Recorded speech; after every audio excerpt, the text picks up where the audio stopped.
Hello friends, welcome to my channel. Topic wise test के इस series में मौर्य एवं मौर्योत्तर काल के महत्वपूर्ण प्रश्नों को सभी परीक्षा के दृष्टिकोण से संकलित किया गया है। तो चलिए स्टार्ट करते हैं। फर्स्ट क्वेश्चन है, काव्य शैली का प्राचीनतम नमूना किसके अभिलेख में मिलता है? जिसका सही आंसर होगा ऑप्शन ए, काठियावाड़ के रुद्रदामन के अभिलेख। रुद्रदामन का जूनागढ़ अभिलेख गुजरात के गिरनार पर्वत पर प्राप्त हुआ है। यह अभिलेख अब तक प्राप्त संस्कृत अभिलेखों में सर्वाधिक प्राचीन है। इस अभिलेख में संस्कृत काव्य शैली का प्राचीनतम नमूना प्राप्त होता है। नेक्स्ट क्वेश्चन है, किस शासक ने सीरिया के शासक से मदिरा, सूखे अंजीर तथा एक दार्शनिक भेजने की प्रार्थना की थी? जिसका सही आंसर हो जाएगा ऑप्शन ए, बिंदुसार। बिंदुसार ने सीरिया के शासक एंटिओकस से मदिरा, सूखे अंजीर एवं एक दार्शनिक भेजने की प्रार्थना की थी। बिंदुसार चंद्रगुप्त मौर्य का उत्तराधिकारी था तथा बिंदुसार को ही अमित्रघात भी कहा जाता है। वह आजीवक संप्रदाय का अनुयायी था। नेक्स्ट क्वेश्चन है, प्राचीन भारत का वह प्रसिद्ध शासक जिसने अपने जीवन के अंतिम दिनों में जैन धर्म को अपनाया था? जिसका सही आंसर हो जाएगा ऑप्शन डी, चंद्रगुप्त मौर्य। चंद्रगुप्त मौर्य ने जैनी गुरु भद्रबाहु से जैन धर्म की शिक्षा ली थी। चंद्रगुप्त ने अपना अंतिम समय कर्नाटक के श्रवणबेलागोला नामक स्थान पर बिताया था तथा उनकी मृत्यु 298 ईसा पूर्व में श्रवणबेलागोला में उपवास द्वारा हुई थी। नेक्स्ट क्वेश्चन है, मालवा, गुजरात एवं महाराष्ट्र किस शासक ने पहली बार जीता? जिसका सही आंसर हो जाएगा ऑप्शन डी, चंद्रगुप्त मौर्य। राजनीतिक तौर पे समस्त भारत का एकीकरण चंद्रगुप्त मौर्य के नेतृत्व में संभव हुआ। प्रारंभिक विजयों के फलस्वरूप चंद्रगुप्त का साम्राज्य ब्यास नदी से लेकर सिंधु नदी तक के प्रदेश पर हो गया। नेक्स्ट क्वेश्चन है, नंद वंश के बाद मगध पर किस राजवंश ने शासन किया?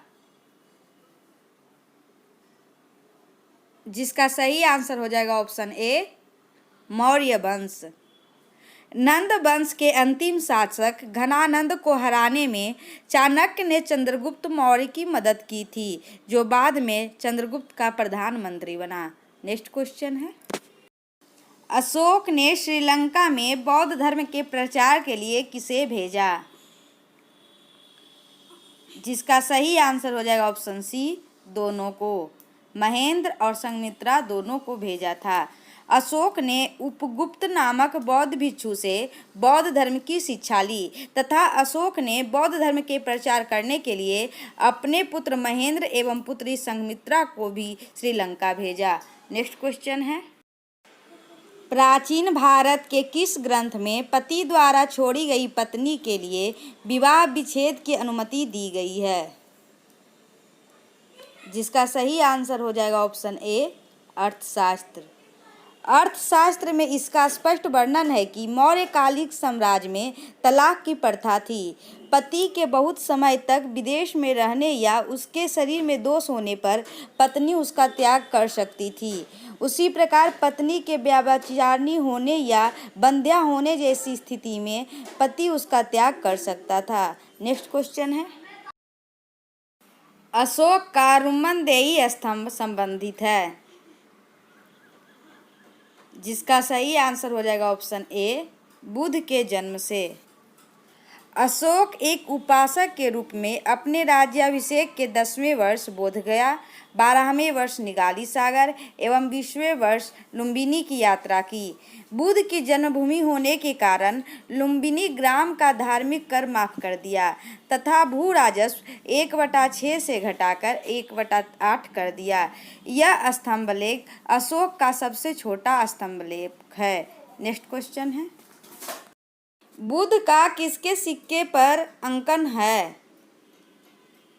जिसका सही आंसर हो जाएगा ऑप्शन बी, कनिष्क के।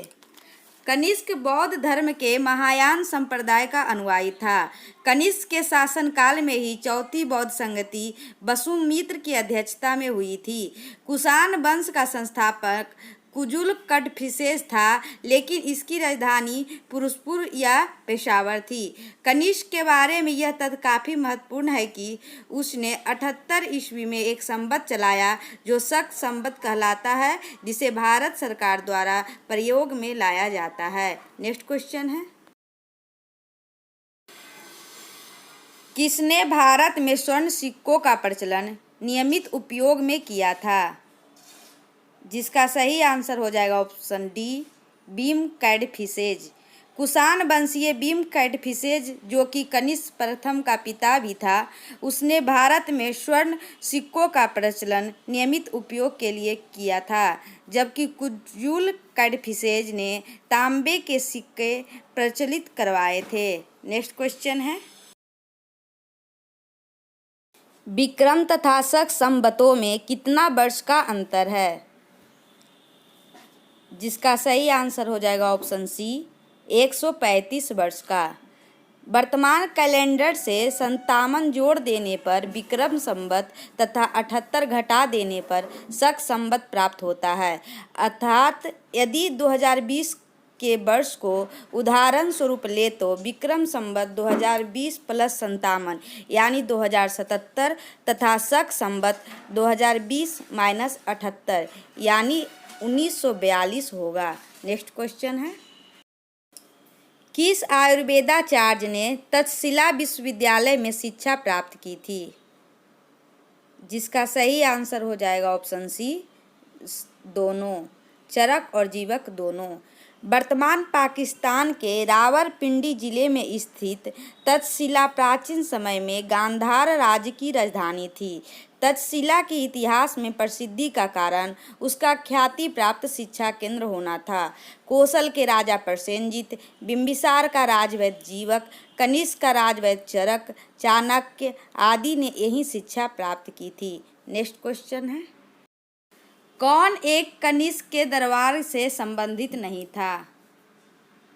जिसका सही आंसर हो जाएगा ऑप्शन डी, पतंजलि। अश्वघोष, नागार्जुन, पास, चरक ये चारों ही कनिष्क के दरबार से संबंधित थे, जबकि पतंजलि कनिष्क के दरबार से संबंधित नहीं था। यह पुष्यमित्र सिंह के समकालीन था।